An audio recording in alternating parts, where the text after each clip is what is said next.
Bref, cette rentrée n'a pas été très bien gérée et il n'est pas anormal que les enseignants en aient, pardonnez-moi l'expression, gros sur la patate. Est-ce que c'est aussi votre avis? Vous savez, François Bayrou, c'est mon président, le président de mon mouvement, de ma famille politique, et il a dirigé le ministère de l'Éducation nationale. Il en a été un ministre reconnu.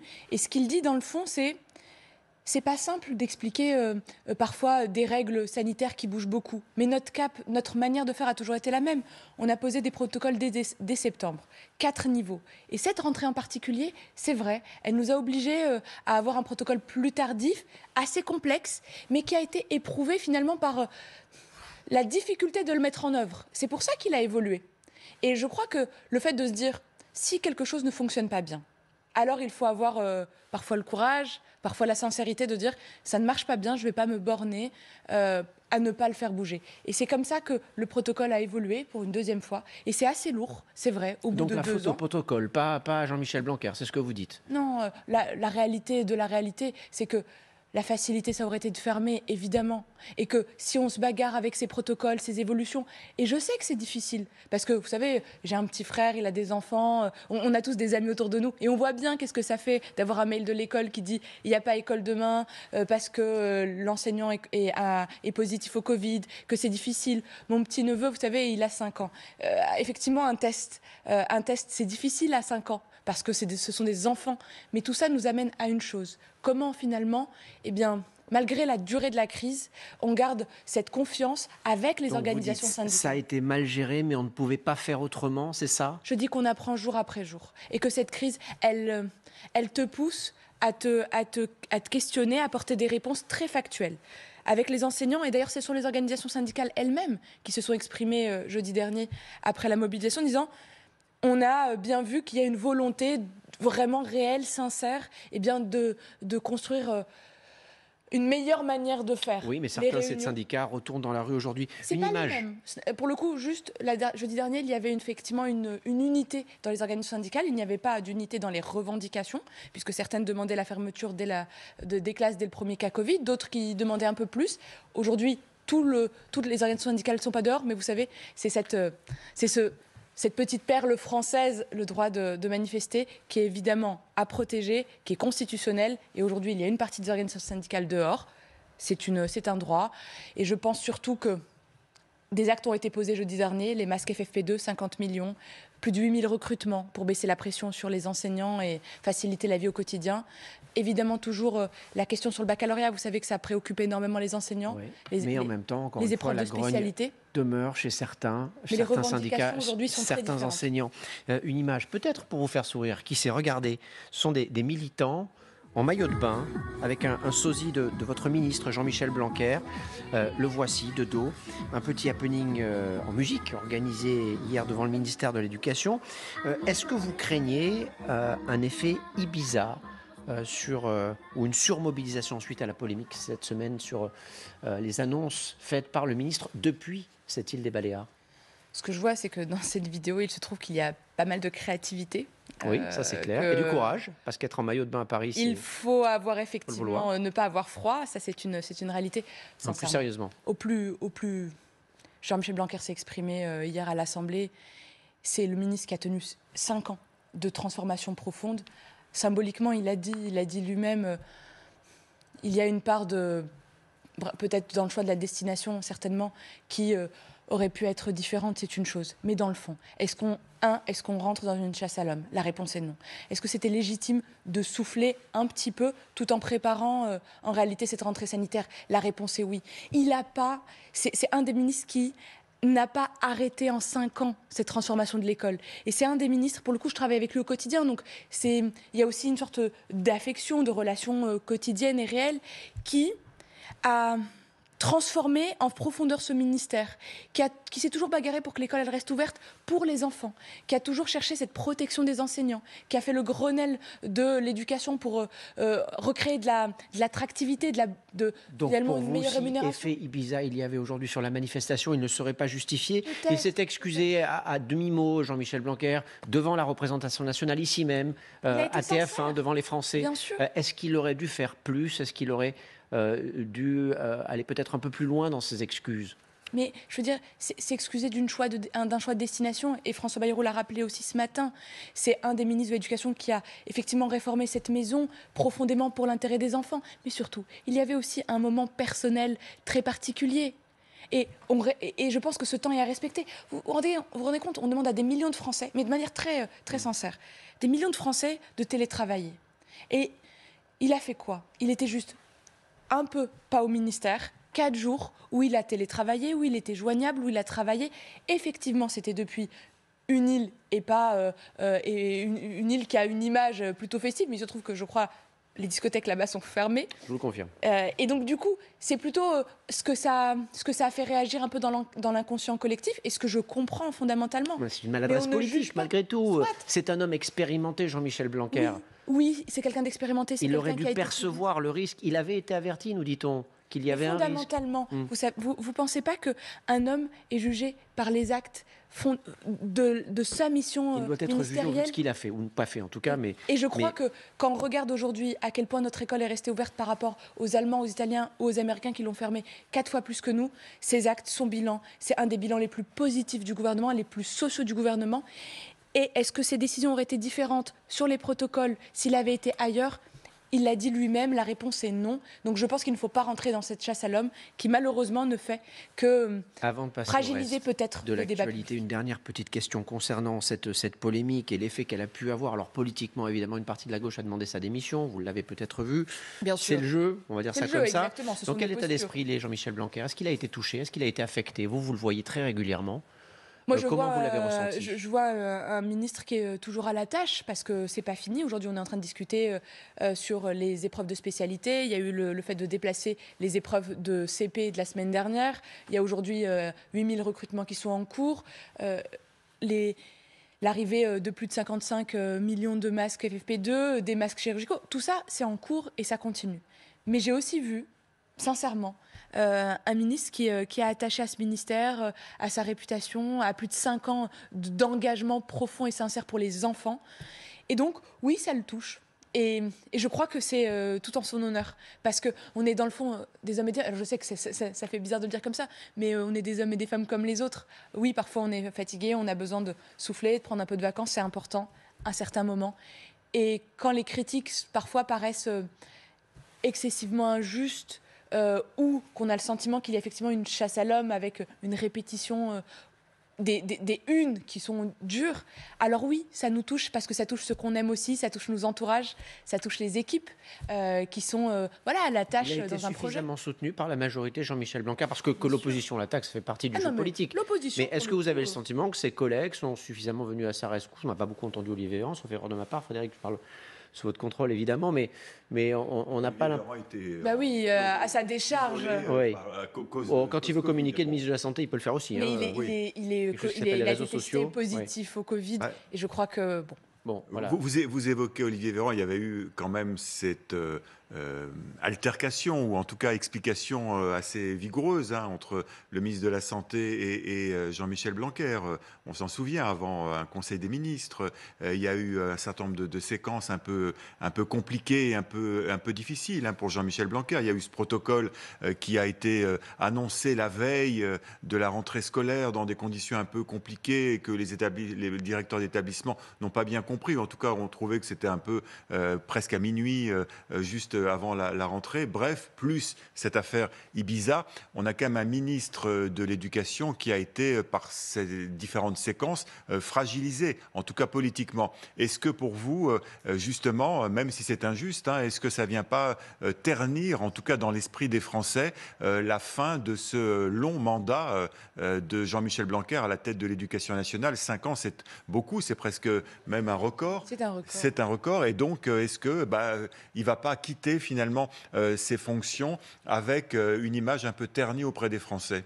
Vous savez, ça a donné du grain à moudre à nos oppositions, ça c'est une certitude. D'ailleurs, elles ne s'en sont pas privées. Les appels à la démission ont fusé avec excès, ça c'est certain.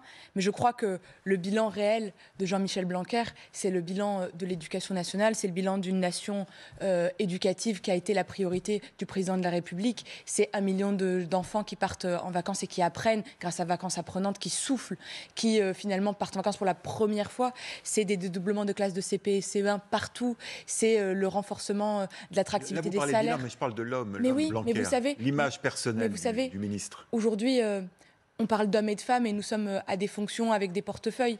Mais qu'est-ce qui reste de nous, de notre action? Simplement le travail qui transformera la vie des Français. Moi, je suis une militante politique. Je crois que la politique, c'est une des plus belles choses comme engagement parce que ça transforme la vie des gens, sincèrement. Je suis le pur produit de l'éducation de l'école de la République. Et cette école, elle a été renforcée par le bilan d'un homme qui est d'abord celui qui en avait la volonté, le président de la République, mis en œuvre par Jean-Michel Blanquer, et ce qui restera, ce n'est certainement pas mais vous voyez bien, des images. C'est pareil pour Emmanuel Macron, des petites phrases du chef de l'État sur traverser la rue pour trouver un job, ça reste davantage dans l'esprit des Français qu'un long bilan, que des réformes importantes. Alors est-ce que quand même il n'y a pas aussi une part d'image pour les politiques, une part de symbole qu'il faut manier avec prudence justement? Évidemment que le symbole a du sens. Moi j'y suis attachée, et au symbole républicain en particulier, mais je ne pense pas sincèrement, quand vous voyez votre fils ou votre fille avoir des cours après l'école avec devoirs faits, quand vous voyez... vous le voyez mieux apprendre parce que ces classes sont moins chargées. Quand vous voyez des enseignants venir avec plus de dynamisme parce qu'enfin, on s'intéresse à leur rémunération, à leurs conditions de travail. Quand on voit le renforcement, la transformation du baccalauréat, le renforcement de l'apprentissage des maths, du latin, du grec, je ne crois pas que quand vous êtes parent, et fondamentalement c'est notre job, eh bien vous jugez finalement sur une ou deux polémiques, même si ça reste à l'esprit, mais plutôt sur comment ou à quel point notre école elle a été renforcée, à quel point on en a fait une priorité. Et je ne le dis pas par facilité, je le pense sincèrement, parce que ce qui reste dans le fond, c'est est-ce que oui ou non, nous avons renforcé notre pays, notre histoire, finalement notre jeunesse, en lui donnant les moyens, et la réponse est oui. Sarah El Haïry, deux petites questions avant de passer à la suite, parce qu'il y a beaucoup de choses dont on aimerait discuter aujourd'hui. La première, c'est au sujet de cette manifestation parisienne aujourd'hui des enseignants. Elle n'a pas été autorisée parce que les demandes n'ont pas été faites en temps voulu. Est-ce que vous le regrettez, ça ?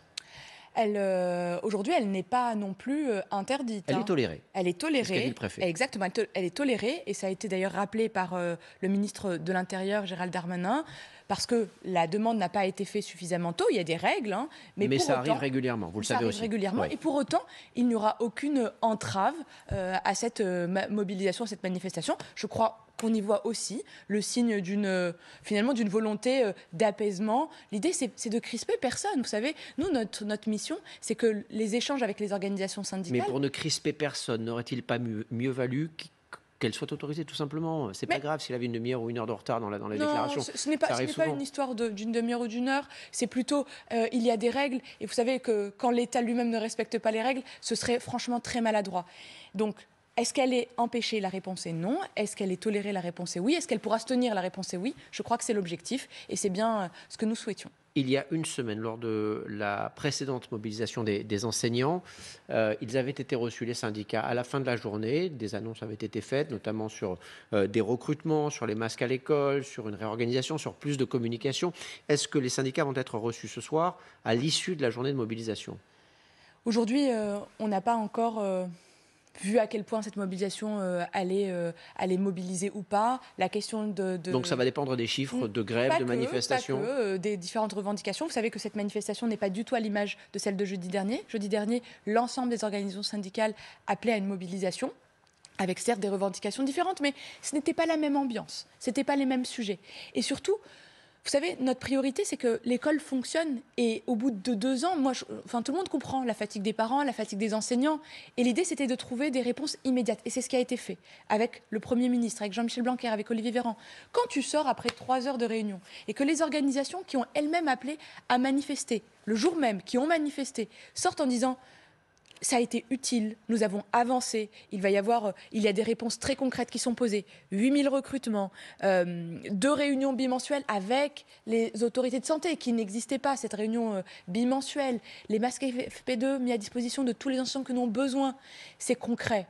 Le décalage des épreuves, la question ouverte sur le baccalauréat et les épreuves de spécialité, c'est très concret. Aujourd'hui, donc, aucune porte n'est fermée en matière de discussion. Jamais. On verra en fonction de la mobilisation et des revendications du jour. C'est ce que vous dites. Vous restez avec nous quelques instants, s'il vous plaît. Il est 10h16, l'heure des essentiels LCI. Et d'abord ce terrible drame hier dans le Jura, la mort de 4 lycéens dans un accident de voiture. La plus jeune victime avait 15 ans. Leur véhicule, dont ils ont perdu le contrôle apparemment, est tombé dans un lac alors qu'ils circulaient sur une route verglacée. Une 5e personne a miraculeusement survécu. Elle a été hospitalisée, elle est hors de danger. Un calendrier pour l'allègement des restrictions sanitaires en discussion en ce moment même. Lors d'un conseil de défense sanitaire, le gouvernement veut prévoir la suite. Dans un même temps, les règles en matière de télétravail obligatoire pourraient être prolongées 2 semaines. 436 000 nouveaux cas de Covid ont été enregistrés hier.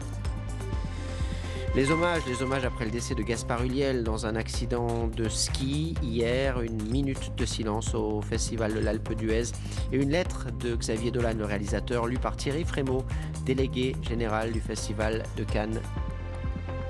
C'était un garçon magnifique, qui avait la vie devant lui, qui avait le cinéma devant lui et qui était le plus gentil des garçons et le plus talentueux de cette jeune génération de comédiens.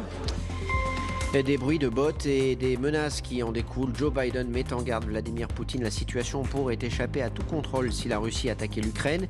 Joe Biden dit cependant toujours vouloir privilégier la discussion. 10 000 soldats russes ont été postés à proximité de la frontière ukrainienne. Moscou évoque de simples exercices. Les résultats de football, il y avait 3 matchs en retard de Ligue 1. Hier soir, Lille a déroulé contre Lorient 3-1. Le LOSC se rapproche des places qualificatives pour l'Europe où se trouve désormais Strasbourg, 4e après son succès à Clermont. Victoire des Strasbourgeois 2-0. Montpellier s'est incliné à domicile face à 3, 0-1. La météo, petite dégradation à travers le pays. Aujourd'hui, quelques flocons de neige dans le centre-est, de petites pluies dans le sud-est. À l'arrière, des éclaircies font leur retour. Le soleil se maintient en Méditerranée, le vent aussi d'ailleurs. Les températures stables et de saison. 6 degrés à Amiens et Limoges, 8 à Nantes et Bordeaux, 10 à Marseille, jusqu'à 14 degrés pour Bastia. Et puis ce rendez-vous à ne pas manquer ce soir sur LCI, le professeur Anne-Claude Crémieux, professeur en maladies infectieuses à l'hôpital Saint-Louis à Paris, et l'invité de 24 heures, Pujadas. Un conseil de défense sanitaire a été organisé ce matin pour décider d'un calendrier d'allègement des mesures. 436 000 contaminations hier. Est-ce vraiment le bon moment de commencer à penser à alléger les mesures sanitaires? Vous savez, je suis avec vous sur ce plateau, ce qui signifie que je ne suis pas au Conseil de défense qui se tient actuellement. Et la méthodologie qui a été mise en œuvre a toujours été la même. C'est donner de la capacité aux Français de se projeter, parce que c'est hyper important de se dire comment ça va être dans les 2, 3, 4 prochaines semaines. C'est ce que nous avons toujours souhaité.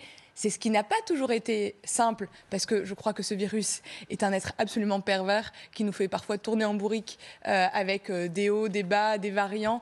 Et dans le fond, c'est bien le Conseil de défense et une décision qui est portée par le Président de la République qui apportera ces informations dans les heures qui arrivent, mais je ne les ai pas. Les décisions, elles sont strictement sanitaires ou elles ont aussi un petit côté politique parce qu'il y a une candidature qui s'annonce, vous devinez de laquelle je parle, et que lorsqu'on écoute ce qui se dit, cette levée des restrictions pourrait intervenir, d'ici 2 à 3 semaines, juste au moment où certains disent qu'Emmanuel Macron pourrait se porter candidat officiellement. Il y en a qui sont bien plus informés, dis donc.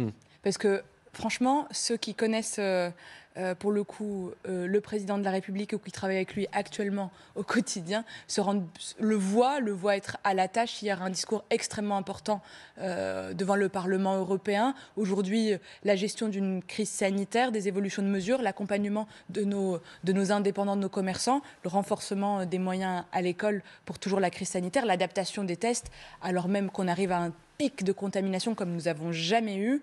Il y a encore des morts, il ne faut pas l'oublier, c'est plusieurs centaines de morts.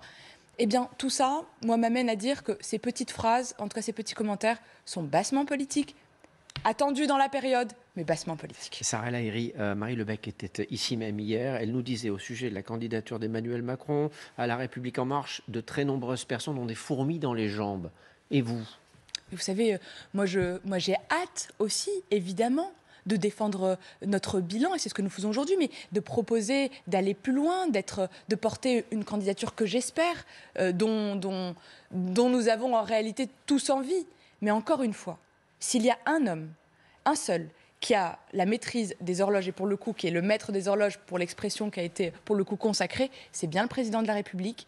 Aujourd'hui, il est, je crois pleinement dans cette urgence qui est bien française et qui est celle de tous les jours, celle d'accompagner notre économie dans un moment où il y a une sorte de croisement de courbes, une situation sanitaire qui est encore grave, la présidence de l'Union européenne et tout ça.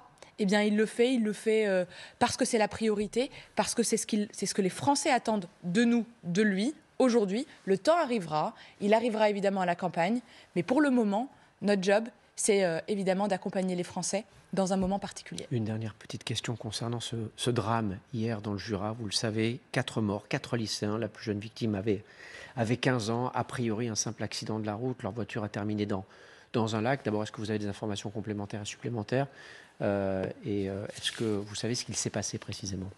Pas d'informations complémentaires pour le moment. Ça fait toujours mal au cœur d'apprendre évidemment un mort sur la route. Mais quand c'est 4 et des jeunes lycéens, ça fait toujours une sensation très bizarre. C'est pas un âge pour mourir. C'est pas un âge pour partir.